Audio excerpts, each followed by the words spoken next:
नमस्ते जी।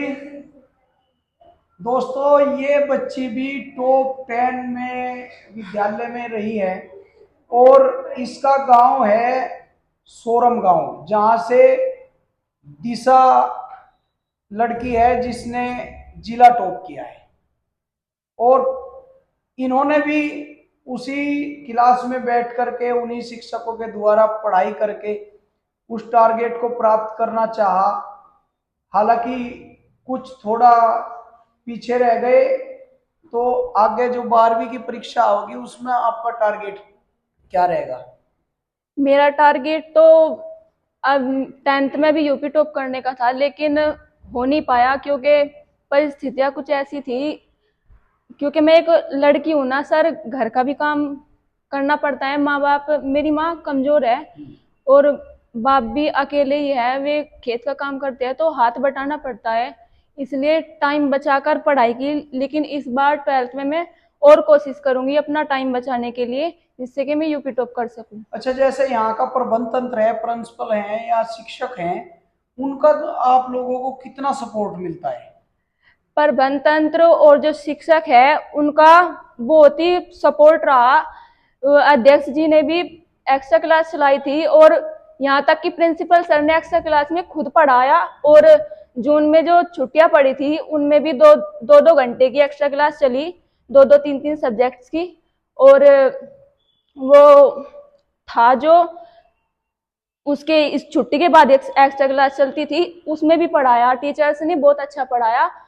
और और जैसे अध्यक्ष जी हैं सत्येंद्र बालियान जी, हाँ जी। अगर कोई बच्चा अ, आर्थिक स्थिति किसी की कमजोर है तो वहां भी सहायता करते हैं, नहीं करते हैं? हाँ जी, करते हैं। फीस में भी बहुत छूट मिली थी हमें तो। सर ने जो फीस थी उसकी आधी हमें देनी पड़ी थी। अच्छा। और जो फॉर्म था उसमें भी छूट मिली।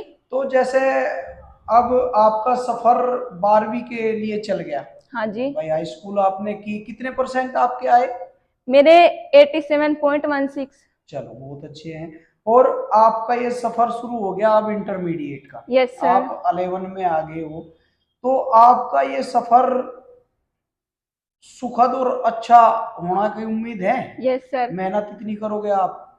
मेहनत तो सर करूंगी मैं, लेकिन वक्त का कुछ पता नहीं, लेकिन मैं मेहनत करूंगी। चलो। वक्त तो ईश्वर के हाथ में है ना, और उसे जैसे बदल नहीं जैसे सकते। आपका ये 12वीं का सफर होगा, उसके बाद आपका एक टारगेट क्या होगा? क्योंकि टारगेट। किसी भी चीज को करने के लिए हमें टारगेट फिक्स हाँ करना जी, वही पड़ता है। वही।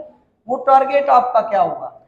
टारगेट सबसे पहले तो अपना टाइम टेबल, हम्म। जो दिनचर्या है, जी जी। उसे अच्छी तरह लेके चलो। और उसके बाद जो रीडिंग सब्जेक्ट्स है उन्हें उस टाइम टेबल के अकॉर्डिंग लगा के रखो। और फिर फिक्स टाइम, जिस जिस टाइम हमने लगाए है उसी टाइम पढ़ो, छूट की कोई गुंजाइश ना छोड़ो।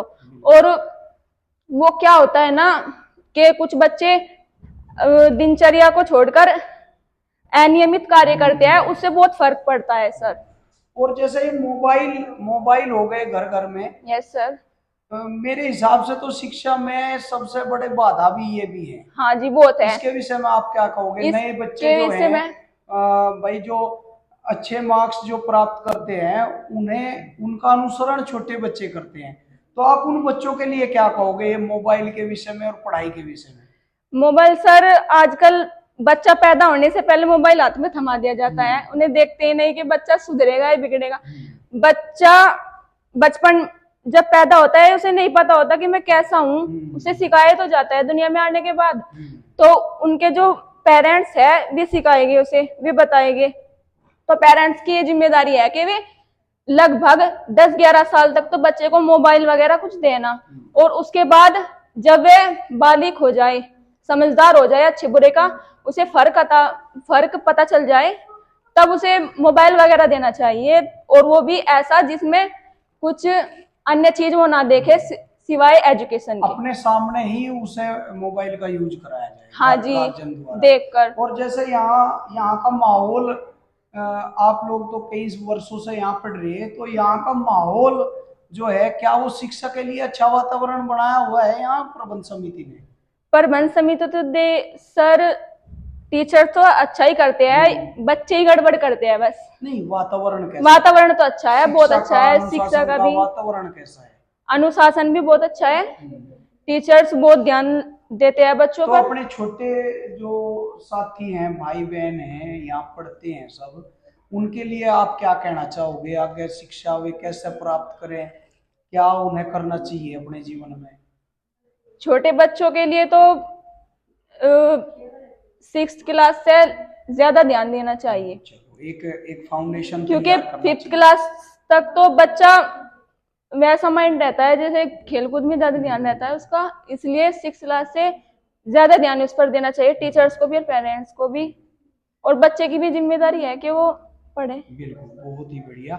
और आगे आपका टारगेट जो है वो किस चीज में, आप जो है 12वीं के बाद क्या करना चाहोगे? क्या मेरा किस टारगेट तो सर किस फर्म में या किस लाइन में आप जाना चाहोगे? 11वीं क्लास में तो मैं बायो ले हूँ, लेकिन जाना तो चाहती हूँ मैं डॉक्टरी की लाइन में, तो लेकिन नीट, उसके लिए तो नीट की तैयारी नीट, करनी पड़ेगी। हाँ जी वही, और मन बदल भी सकता है। तो वो 12वीं का वक्त, रिजल्ट वो तो सर वक्त बताएगा, जैसे कि मेरा, मुझे उम्मीद तो थी कि मेरे ज्यादा नंबर आए, लेकिन कम आए, ये वक्त बताएगा। और अभी मेहनत मुझे भी, फिक्स पता नहीं, लेकिन मेहनत कोशिश भी, मैं करूंगी। मेहनत भी है। हाँ जी, वक्त वक्त नहीं, मेहनत भी। वक्त को अच्छा बुरा हम अपनी मेहनत से कर सकते हैं, यस सर। कर्म से कर सकते हैं। चलो, बहुत ही बढ़िया।